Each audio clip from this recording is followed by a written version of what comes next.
Respect is not stitched into a uniform, nor engraved into a title. It is carved through experience, through pain, through effort, through moments that demand more than words. At Westbrook Military Academy, the cadets believed that authority came with the sound of a louder voice or the weight of a higher rank. But when Lieutenant Commander Sarah Holt walked onto that field in nothing but a gray sweatshirt and a calm gaze, they saw no medals, no display of power, and they judged her. They saw simplicity and mistook it for weakness. They laughed quietly, whispered doubts, and tested the edges of her patience. What they didn't know was that the woman they mocked had seen more chaos in a single minute of war than they would in their entire lives. She didn't need their respect. She came to teach them how to earn it.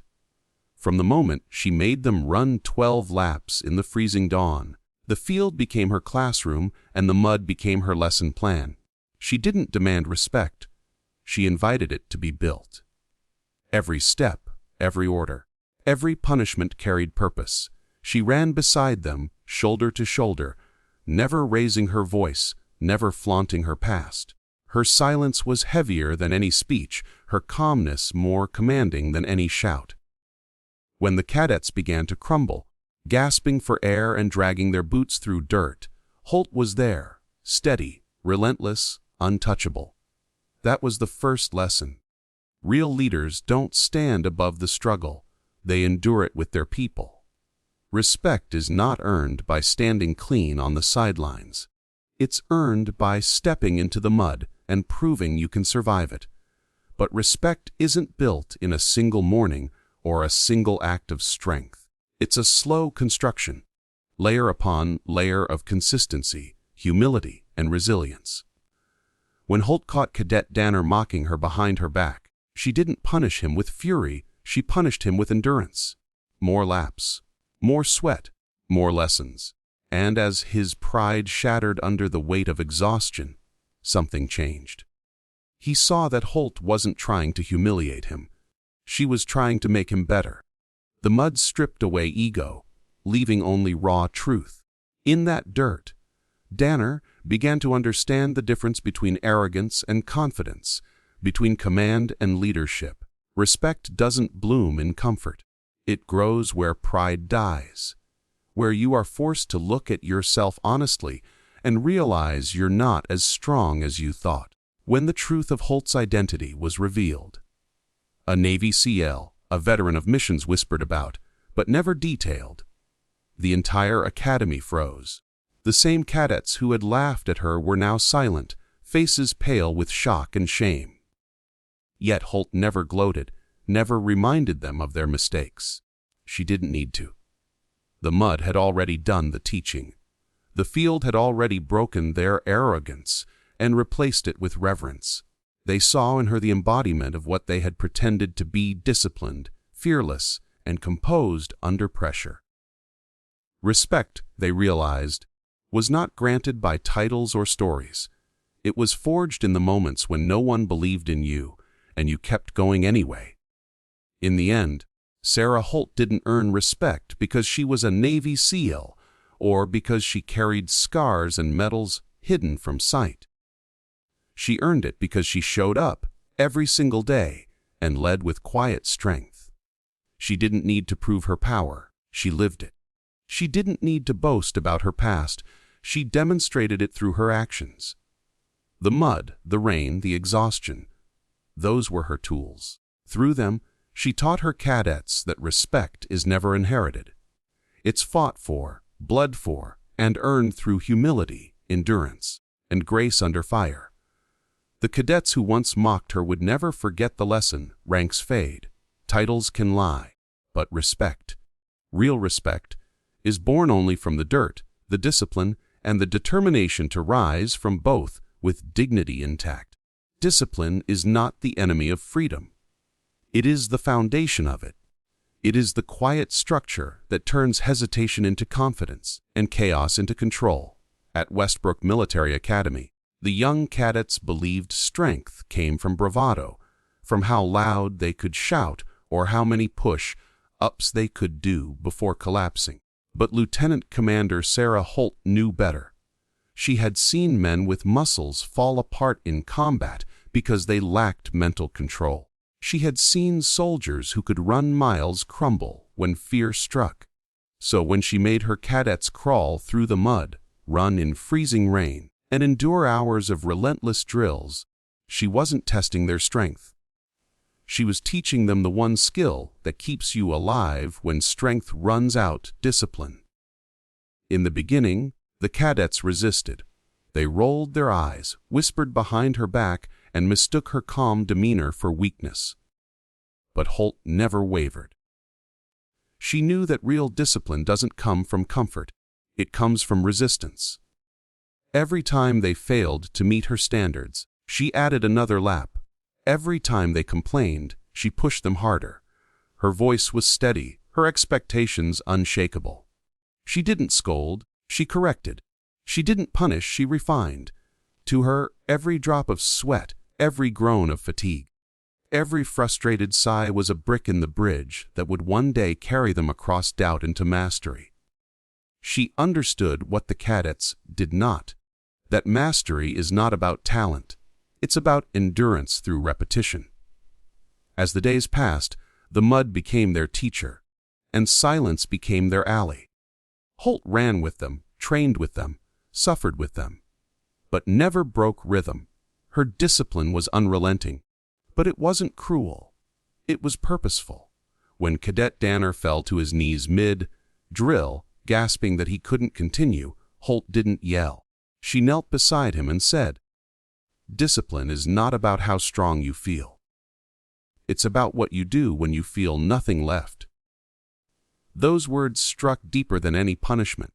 They weren't about fitness, they were about life. Discipline, she taught, is not a cage, it's a compass. It guides you when emotion clouds judgment, when exhaustion kills confidence, when doubt whispers quit. Over time, the transformation began. The cadets who once complained now trained in silence.